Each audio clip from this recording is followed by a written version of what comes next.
Hello team, a very good evening to you if you are on the live. Welcome if you're on the replay. First of all, my apologies. When so many things are going on and you're around all over the country in multiple different places in the same few days, you forget some things. So I was meant to be going live at 7.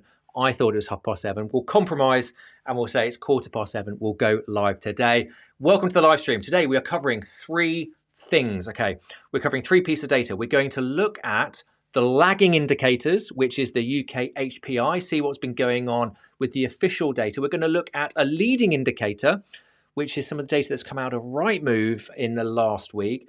And then we're going to end by looking at what I consider to be the most forward projecting leading indicator, which is some extremely interesting data from UK Finance looking at the arrears of mortgages for Q2 2023. Now, there was a title for this, or the title for this video was Buy to Let is Dead.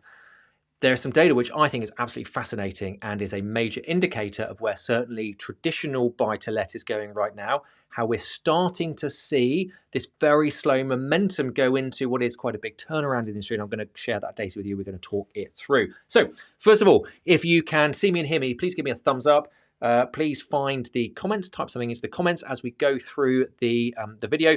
If you have any questions or points, please put them in. As always, if you are new to the channel, welcome, and welcome to all the new subscribers. What I do on these live streams is analyze the actual data and try and get through the sensationalist headlines to see what's really going on under the hood to enable us to make better decisions as property investors. Okay, so that is what we are going to do today. So please, somebody give me a thumbs up or give me a comment to make sure you can actually hear me before we crack on and look at this data. There we go. We got one, I think. Lovely. So I'm going to start with no further ado to look at the UK HPI, right? This is the ONS House Price Index. For those of you who are not familiar with the different indices, this is the definitive, right? This is the source data that comes from Land Registry. The issue with this data set, even though it is effectively the source and the most accurate data we have of what's going on with the property market in the UK, is it's lagging by so many, I'm going to say months. It could be 6-9 months. So we're looking in a rear view mirror at this data, okay? So we have to take this with a bit of a pinch of salt because it probably bears no relation to what's actually going on the shop front today on the ground. But if we look at it, right, the latest stats are that the monthly price change in the UK was 0.7% up, 0.7% increase. Now, on the face of it, this is a large amount, right? And this is where data starts to get confusing because when we look at Rightmove in a sec, we're going to talk about quite a large drop in asking prices. To understand the data, we have to see what we're looking at. Now, if we look at, I'm just going to go to the overall house price index, okay? We've had the rise since COVID, we've had a drop, and now we've had a little bounce back up. This little bounce back up is pretty much reflecting what happened in the market, I would say Q1, beginning of Q2 this year, maybe even potentially Q4 last year in terms of house prices after the initial shock of mini budgets, which came in. We had a bit of shock. Sentiment came back up. If you remember looking at the Halifax and the Nationwide, both of those showed some increases a few months ago. In fact, if I just compare this to the Halifax, right, this is the Halifax House Price Index, you can see, right, if I zoom in on that, same sort of thing. We have had rise, drop, bounce up, and then we're in a shallow drop since that sort of bounce. And I would suggest that UK HPI is mirroring most closely let's put it the other way around. Halifax HPI mirrors most closely the UK HPI. So I would say we are with the UK HPI at this sort of top of this second peak, if you like, before we start the more shallow correction. So I would anticipate over the next few months we'll see UK HPI coming down, not in any dramatic way, but in a shallow way. Now, just in case you're interested with this sort of stuff, the reason that Halifax and UK HPI are so closely correlated is they use the same, effectively the same modelling data set. So both Halifax and the Nationwide, which is the other HPI that gets used, use something called a hedonic regression model. But there are quite a lot of differences between how Halifax does it and how Nationwide does it, including, there's obviously no cash purchases. Also, Halifax uses buy-to-let, whereas Nationwide does not use buy-to-let. So the Halifax model is pretty much the same model that the UK HPI follows. So if we are looking almost for a crystal ball as to what's happening to the ONS data, look at the Halifax. It's the most closely correlated and has been for quite a long time. The Nationwide's diverged quite a lot over the last few years. But what I want to do, okay, is I want to pull out a few pieces of data here from the ONS or the UK HPI.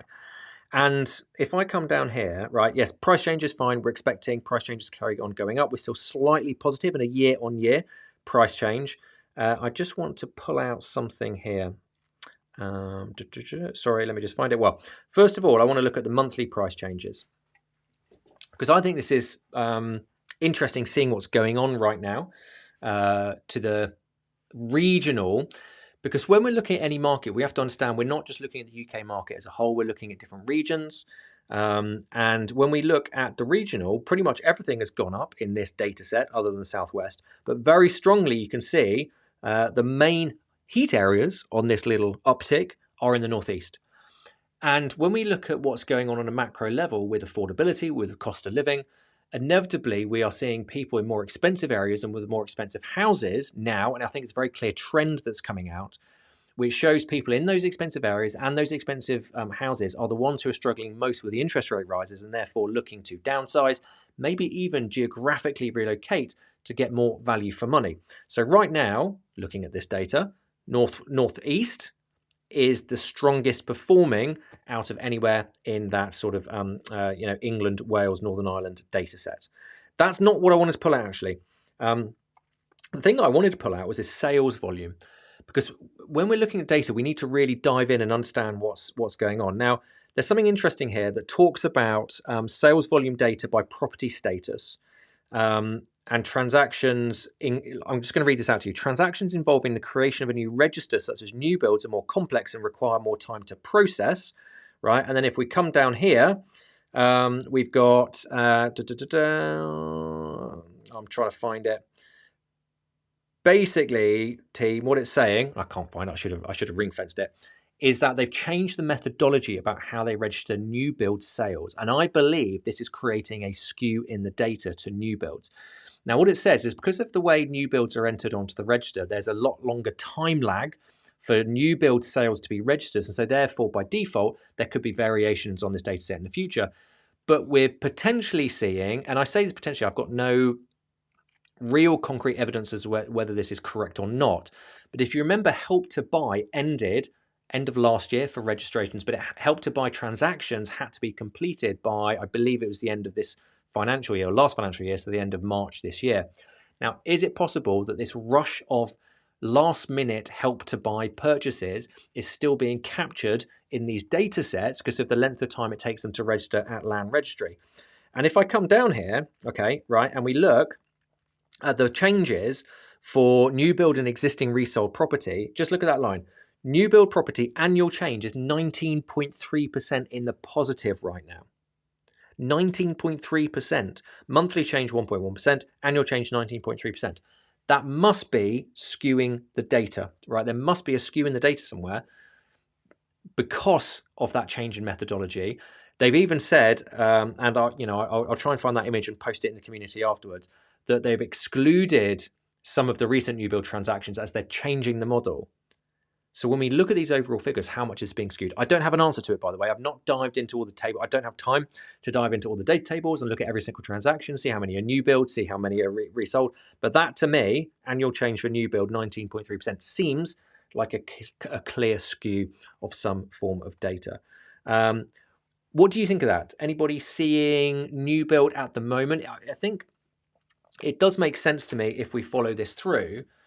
The new build is still quite attractive because new build is going to have higher energy efficiency. In a cost of living crisis, people are looking for higher energy efficiency to make their home ownership cheaper. Of course, if you buy a new build, it's going to have warranty. There should be less maintenance to do. So all of that falls into a narrative that people have been buying new build. I don't know what substance there is to that, but that seems more attractive than the resold at the moment. Okay, so that's UK HPI. We have seen an uptick, which pretty much mirrors what we saw in the nationwide. Now, the next thing I want to talk about is the Rightmove house price index, which came out end of last week. And this is one, end of last week, beginning of this week, I can't remember. I've been off grid for about 4 or 5 days away at the weekend with family. So I've lost timelines a little bit. But the Rightmove has come out sometime in the last week. And there's been quite a lot of buzz about it. I've seen all the sensationalist headlines, other YouTubes talking about, biggest price drop, £10,000 off the price of houses, all that sort of stuff. There's merit in some of that narrative, but I also think we need to temper it and try not to make the stats and skew the stats fit whatever narrative we want to get out there into the market. I know some people have a narrative of very heavy price drops. Other people have a narrative of we're going to have a soft landing and carry on up. I think it's important to be impartial, okay, about this.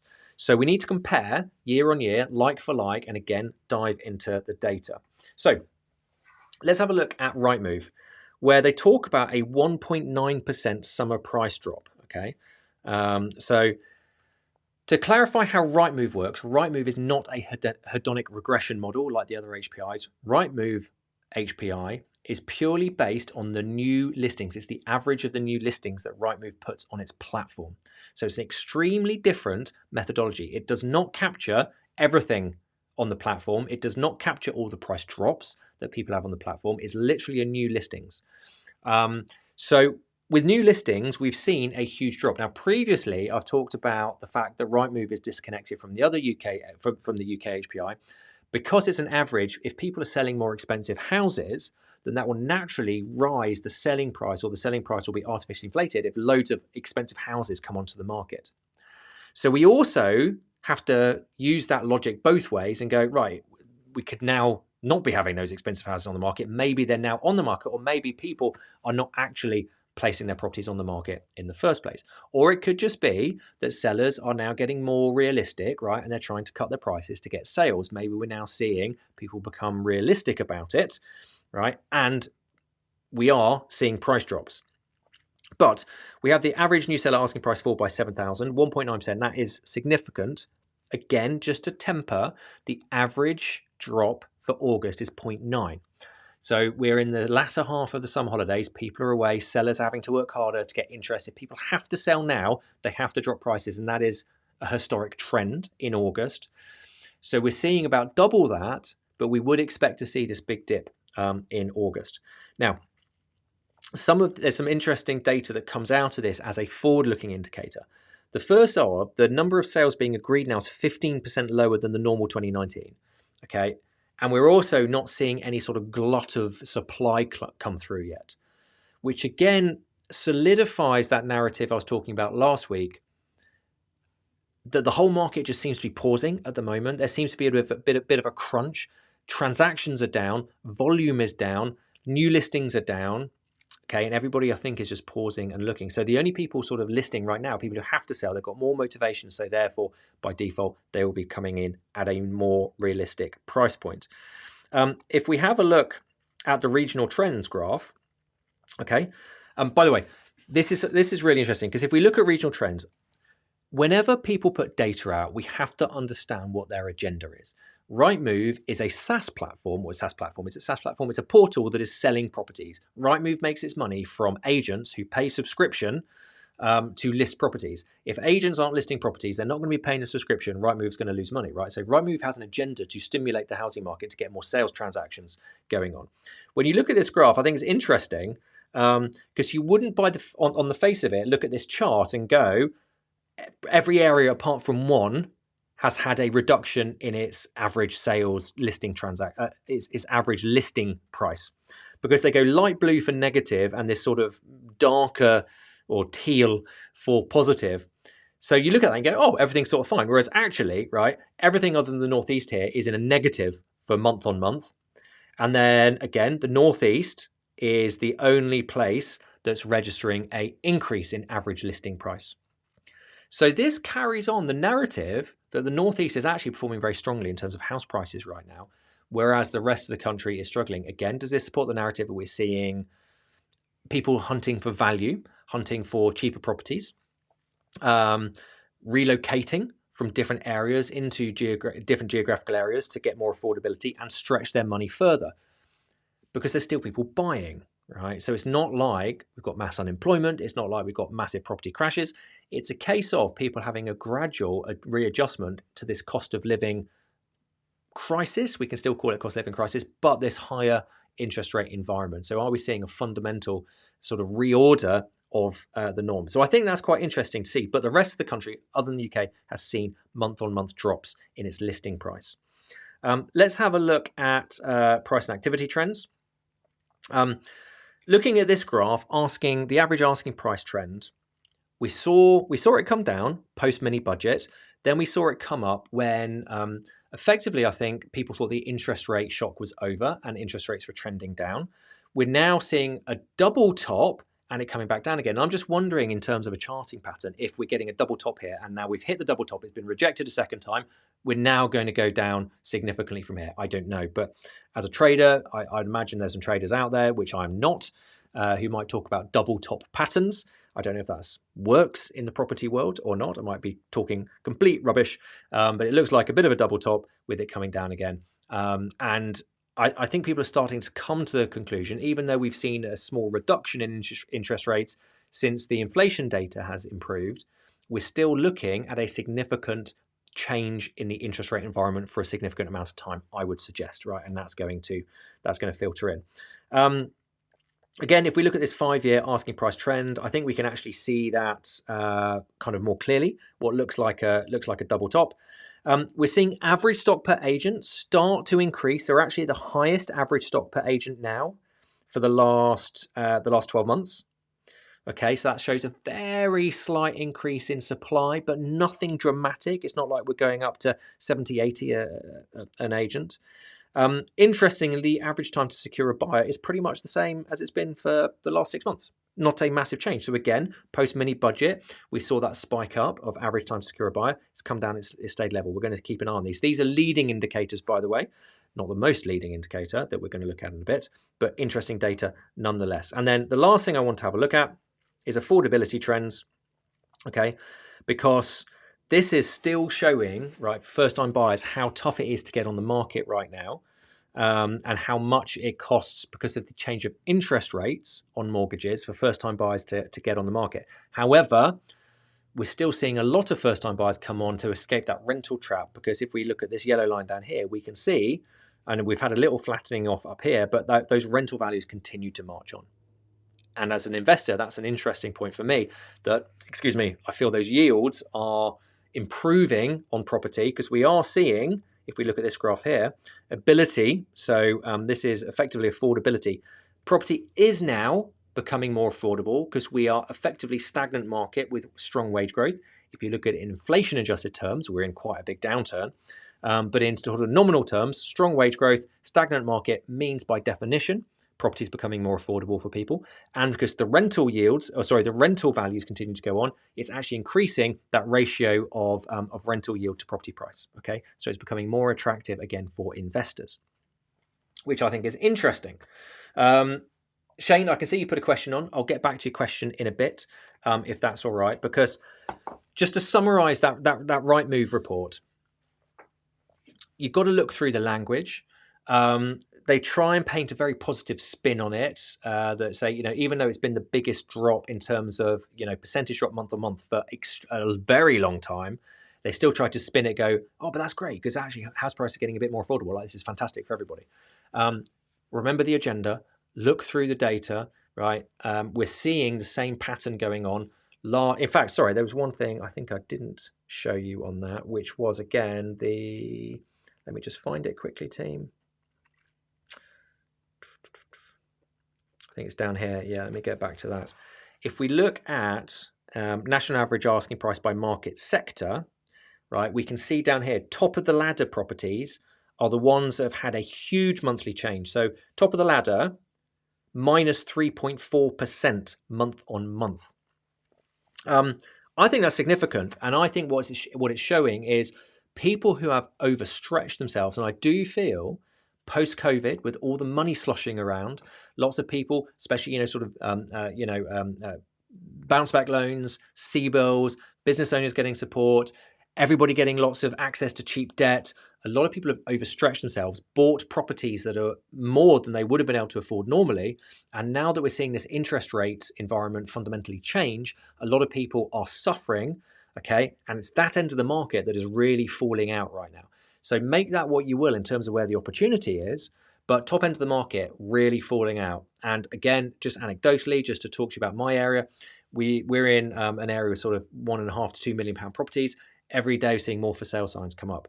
So I just feel quite strongly that a lot of people are struggling or moving, or, cost of living is biting.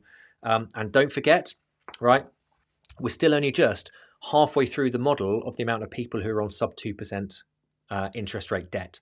So for the next year, we've still got over 100,000 people a month. I think something like 111,000 people a month over the next year coming off their sub 2% mortgages. So we're still only halfway through that gap. I talk about the gap every week I go live. Talk about that gap, which is the amount of people coming off, their cheap debt versus where interest rates now are. And I think if people think interest rates, something that's talked about in this report is, we're now starting to see a trend of interest rates coming down again. I don't agree with that in the slightest, right? If we know how interest rates work, yes, we've had a drop in swap rates, right? Because the analysts, after the 2 months ago inflation, when it was bigger drop than expected, that caused the swap rates to come down about 0.5%. We're actually now seeing them start to creep up again, right? Because we're seeing other factors at play. Things like strong wage growth, low unemployment, other supply side factors. We're seeing things like grain supply shocks in the, because of the Ukraine situation. All of these things will continue feeding in. This is not just going to be a quick fix, and all of a sudden interest rates are going to be going down on a monthly basis until we're back at 2, 1.5%, 1%. Right? I don't think it's going to happen. There's going to be fluctuations in a range, which I suspect for the moment, while the base rate continues going up, will be probably in the range 5 to 6, 6.5%. Could even get up to 7% in terms of mortgage rates, not base rate. And then after we peak, I suspect it'll come down and settle in a 3 to 4% range. And that is base rate, I think, 3 to 4% range. We will see. Okay. I don't know what your thoughts on that are. Let me know. Before I go on to my final piece of statistical analysis for tonight, which I think is the most important, I think shows us where the real opportunity is. So if anybody is looking for investment deals, property deals, I'm going to show you where you're going to find them in a sec. I'm just going to have a look at Shane's question. Could I ask what you're seeing in terms of lending interest rates for buy-to-let? More restrictive typical rates. Oh, Shane, I don't know if I just answered that with my thoughts on where interest rates were getting. I feel there is a tightening in the lending market for sure right now. Last time I got some lending myself on any of my portfolio was 2021. So we're 2 years. I'm personally 2 years out of step for getting lending. That was commercial facility, not buy-to-let. I generally don't use buy-to-let finance now. I use commercial facilities for the stuff we're doing. The property I recently bought in Chester, mixed use building, restaurant downstairs, 4 flats above. We bought that in cash, 345,000, bought that in cash. We're currently doing the necessary to effectively add the value. I won't bore you with it now, what we're doing. I'm going to do that on a sort of a dedicated video that I'll shoot in the future. I've had some indicative finance quotes on that. We're looking at various options. Do we refinance the whole thing? Do we split it into commercial and flats and get commercial, get two different products? They're coming in pretty high. And that's not surprising to me because commercial lending is generally quite a lot higher in terms of interest rates than buy-to-let products. Buy-to-let products are quite generally higher than residential. So you've almost got 3 tiers. You've got your residential, you've got your buy-to-let, you've got your commercial lending. You've also got your bridging and development finance, that sort of stuff. I would say I'm seeing the market tightening, being more restrictive, probably certainly downvaluing. In terms of the actual interest rates, I'm not sure. I think we're going to be probably looking about for buy-to-let. I'd say at least 1% above residential rates for buy-to-let is my gut feeling. Saying that, I actually just refixed a commercial facility that I have, which was on a variable rate, and the bank let me refix it for 2 years at I think we're at 8.5% fix, which I know sounds horrifically high, right? For me, that's an absolute result. because the last rate rise took it to 10.5%. So we've just knocked 2% off it for the next 2 years. I'm amazed they let me do it. But anyway, I digress, because I would like to talk about the final piece of data that to me is a massive, quite long-term leading indicator with what's going on in the market at the moment. There's, just to set some context with this, right, there are some factors at play that will cause, I believe, like a full-on market crash. We're not in full-on market crash. I don't believe we're going to see a full-on market crash right now, looking at the trends. But if anybody's watched this show before, you know I talk about 3 things for full-on market crash. One, it's affordability. We're definitely ticking that box. Second is negative equity. We're not really there yet, because there are some people in negative equity, but not a huge amount, because we're not that far down from where we were. The further it comes, the more people get into negative equity. And the real issue happens when people are in negative equity and can't afford their mortgages because they're stuck. That really accelerates a crash. The third is unemployment. Okay. And when people get unemployed, generally if we're in recession or something like that, it means, again, they can't service their debt. If they can't service their debt, they're going to have to sell. We're not seeing any big shifts. We have seen an uptick. You'll see over the last couple of weeks, I talk about the uptick of unemployment. Statistically, we've gone from, off the top of my head, 3.5% to 4%, 4% to 4.2% in terms of unemployment, but that's still historically hugely low compared to other times. Let's not get into a discussion of how that data is manipulated, right? Let's just go for the moment. It's historically low, even if it includes 0 hours contracts and self-employed, you might not be working, blah, blah, blah. Okay. Still historically low. So we're not seeing mass unemployment, right? We've still got a tight labor market right now. The trends are starting to show that it's softening, but we need to start. The other thing we can look at with unemployment is what's happening with arrears. Now, arrears is going to be quite a long-term leading indicator of what's going on in the market. So we have finally got out the arrears and possessions data for Q2 of this year. I've been champing at the bit to see this because it's been a quarter already since we looked at this for Q1 of this year. And what this report does is it shows the arrears and the repossessions for both residential and buy-to-let mortgages. Now, if you remember, something that Hunt has done with the banks is got them to agree that they will delay any repossession proceedings for residential for 12 months. Now, I don't know in the detail, is that 12 months longer than they would have started, or just 12 months after somebody drops into arrears? Because they're 2 quite different things, actually, because most banks probably, they're not going to be starting repossession proceedings in the first 12 months of you missing a payment anyway, because it does take quite a long time for all this to filter through. Again, let's just look at the data. So if I zoom in on this, okay, this is number of mortgages in arrears, right? And if I zoom in on that, homeowners, quarter-on-quarter comparison is up 7%.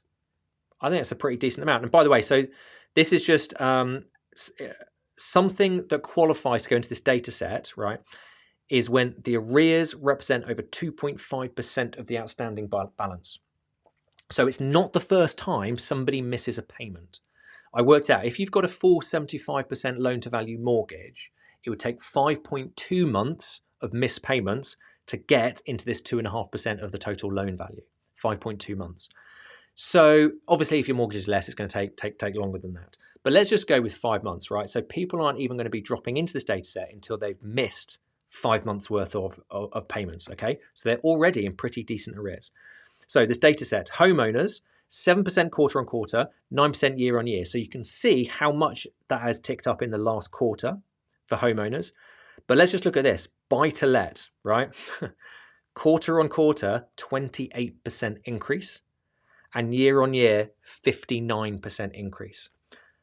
That is now a hugely statistically significant uptick in arrears on buy to let mortgages.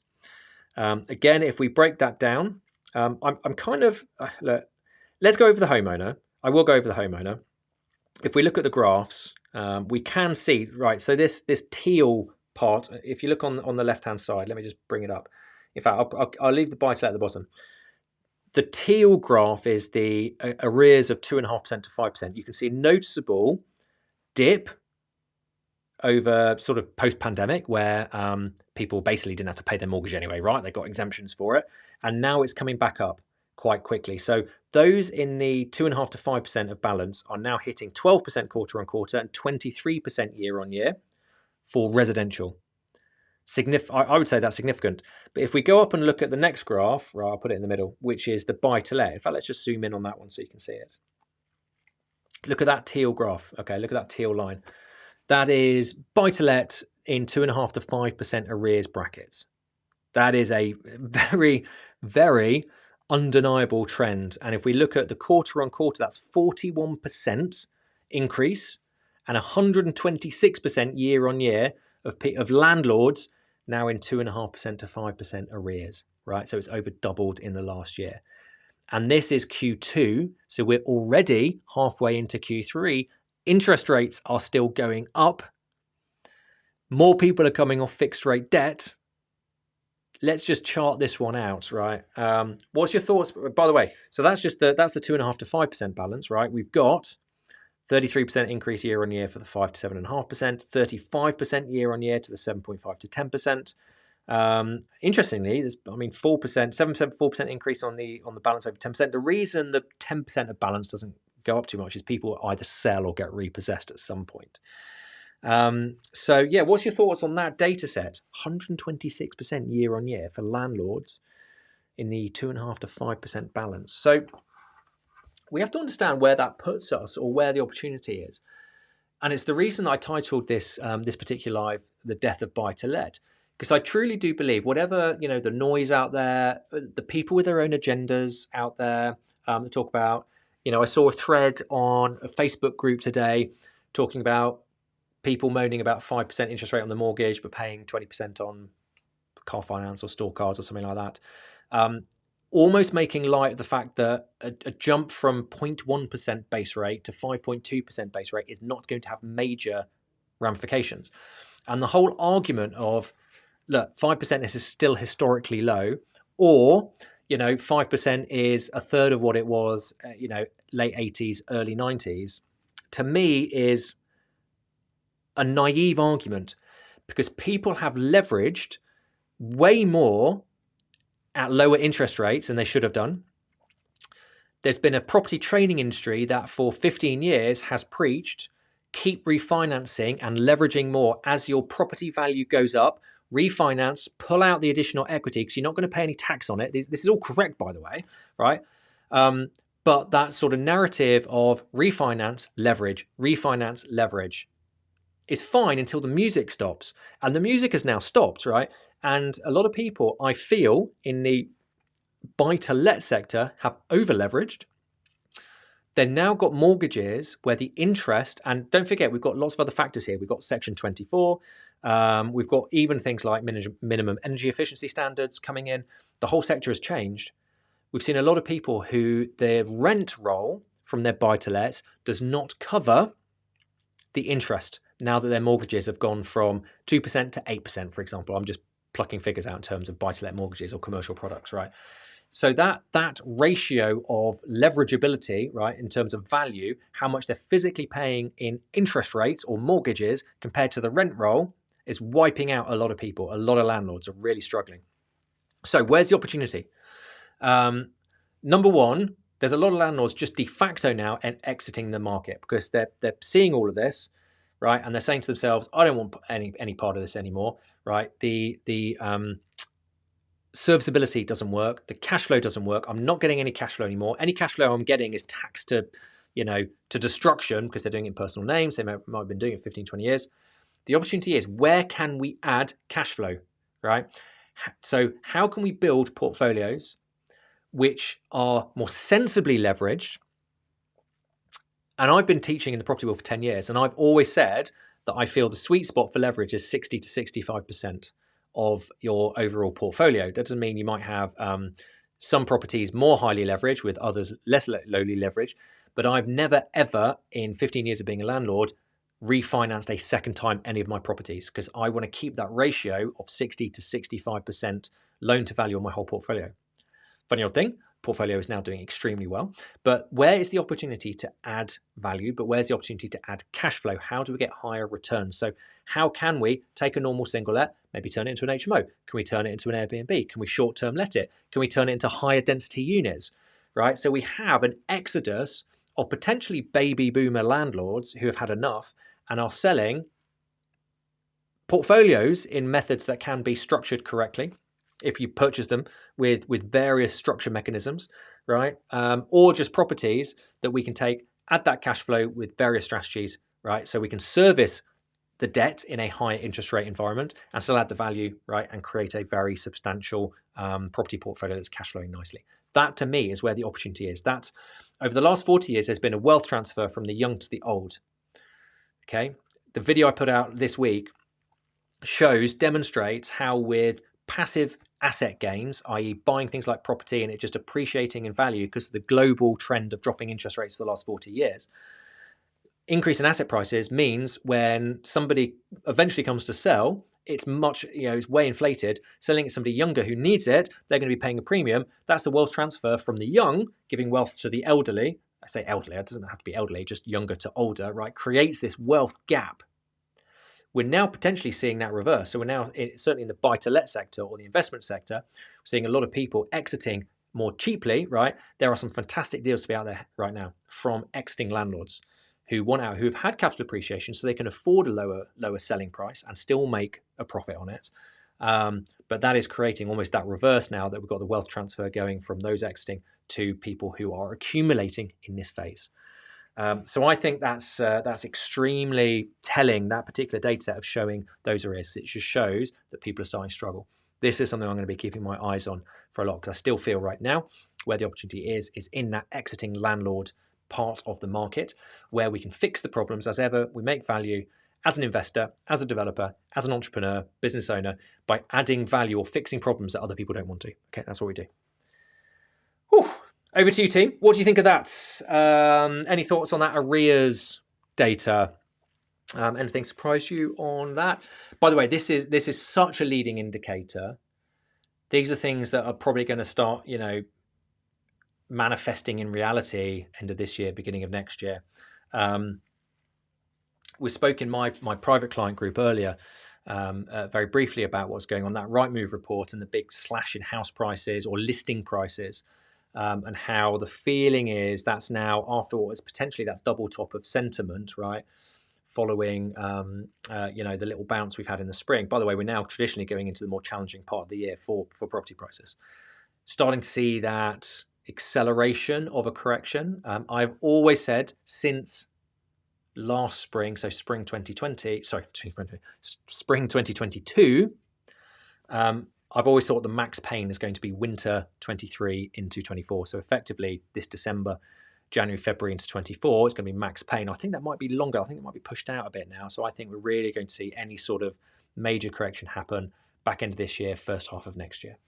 Let me know, team. Any thoughts from you? Any questions you'd like to ask on that? Again, apologies for my tardiness. I was in London today meeting investors. So I only just got back and had to run in, and that's why I was a little bit behind the timeline, if I'm totally honest.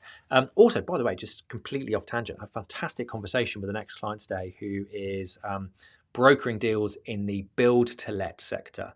Build to let, BTR, BTL, no, build to rent, BTR, build to rent. So institutions coming in, building big blocks of flats or sort of developments of houses.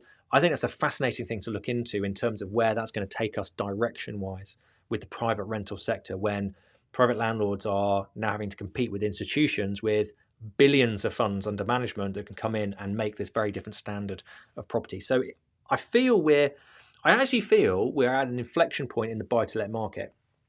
We've kind of been in a phase, I would say, by the way, buy-to-let as a market, I am going off on a tangent now. Buy-to-let as a market started in 96. The first buy-to-let product came in 96. Before that, it was just commercial finance, right?